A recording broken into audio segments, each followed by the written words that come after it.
I just saw Godzilla vs Kong last night, and then I watched it again today, and all I gotta say is it did not disappoint. It lived up to everything we expected.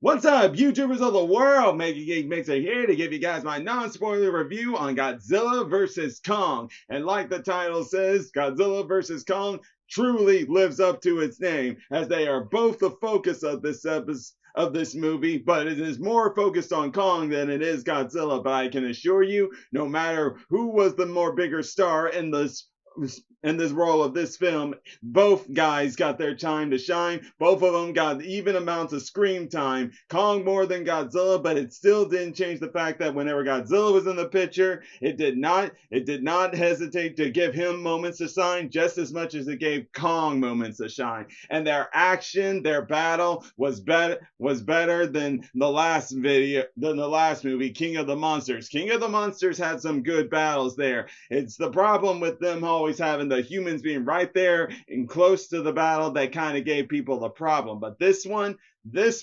was completely all monster action, barely having any of the humans near them, watching from a safe distance and just keeping the action solely focused on them. And then when you look at the technology made from today's movie budgets and stuff compared to back when they first fought each other, yes, spectacular, beautiful. That's taken nothing away from the original King Kong versus Godzilla. That was good for the technology they had then too. But just I'm talking about how in this one, the technology in this one with the CGI and the movements and all the fight sequences with them were just nothing but a shore of beauty. The visualness when they had close-up shots of those two was astounding. And I gotta say, anytime I looked at them and their epic moments, it just made me wish like I could have taken pictures of those things and be like, oh, this is too beautiful. It's just one of those iconic moments where they do something in their stance and their roaring or anything like that that just lives on inside you forever.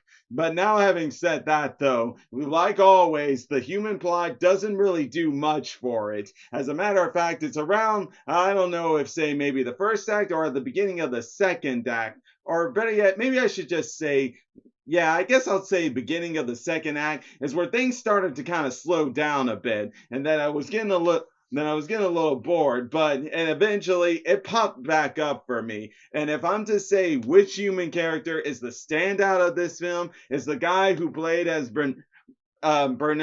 what's his name? Bernie. I'm sorry, guys. I was just trying to get his name back inside my head. But Bernie, that guy was the breakout star of this movie. And the way he acted with everybody just was a thing of beauty. And of course, and the human plot, you got three characters who are focusing on Kong's journey, while you got three characters who are focusing on Godzilla's journey. And just like the trailer showed, Godzilla's out there hurting people, and those three characters, being Barney, Josh, and Madison Russell, are the ones going out there to find out what's provoking him. While you got Gia, along with, I forget her character's name, but the actor's name is Rebecca, and then you got the other guy who are all there to help Kong hung out with his issues and stuff, but eventually they're all coming together and realizing what's really going on here. It is pretty much a basic thing of a human plot, going out there, finding what's going on, and then of course you got the human antagonists who pretty much are just like in the King of the Monsters, with not much depth to it. It's just pretty simplistic stuff there, but we can at least say in King of the Monsters, this guy was able to get off easy, whereas the antagonists in this film, they didn't get off so easy. And you'll know what I mean when I say that.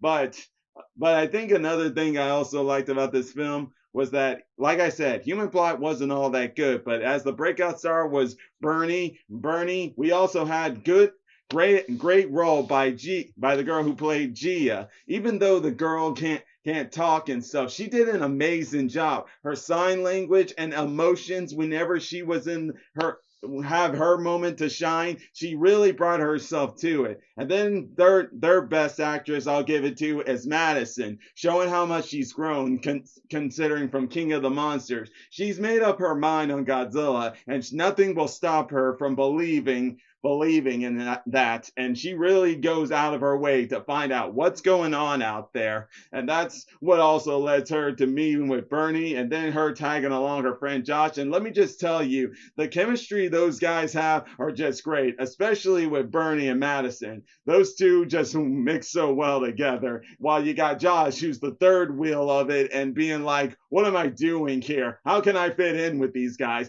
That's how it is with this guy. While on the other side here, you got Gia, who, as we know, has that special bond with Kong there and stuff, and it's because of her they need her in order to better communicate with Kong. While you also have her adoptive mother, who's trying to pretty much have a connection with Kong herself. Like, she has a connection with Gia, but she also wants a connection with Kong. And yet, eventually in the time, she sees why it's only Kong has a connection with her. But it still doesn't change the fact in how, no matter what, she still cares for them both and will do anything to protect them. And that's good right there. While for the other guy, I'm sorry I forgot his name, but he's the one who kept saying in the trailers, we need Kong, the world needs him.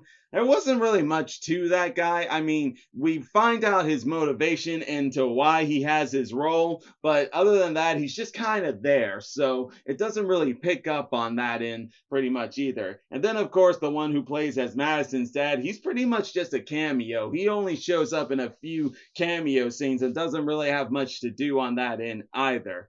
But then, of course, there's the final act, Act 3, where we finally got our true winner. Who is it? I'm not talking. That's what I'm going to tell you there. Because as I said, this is non-spoiler territory. So if you guys want to see who wins, Team Kong or Team Godzilla, just see the movie for yourself and you will know. But know this, know that despite there actually being a definitive winner, just like the director said, that doesn't mean the loser doesn't have anything else left in him, because even after he loses, he still ends up gaining the title he's always had from the very beginning, just like the winner. So basically, no matter what, even in this battle, it just goes as I said once in my trailer breakdown.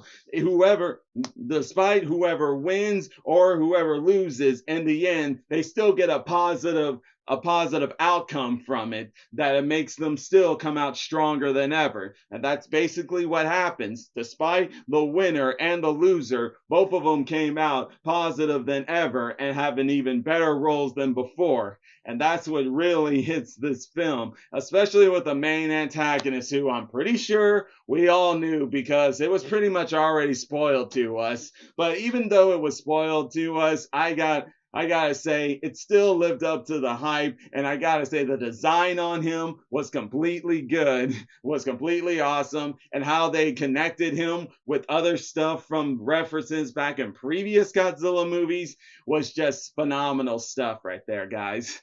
I don't really know if there's more I can say. The actions of the monsters and everything were good. And of course, yes, the human plot of things not so good there, but that's always to be expected in a monster movie. So there's no complaints whatsoever on that end.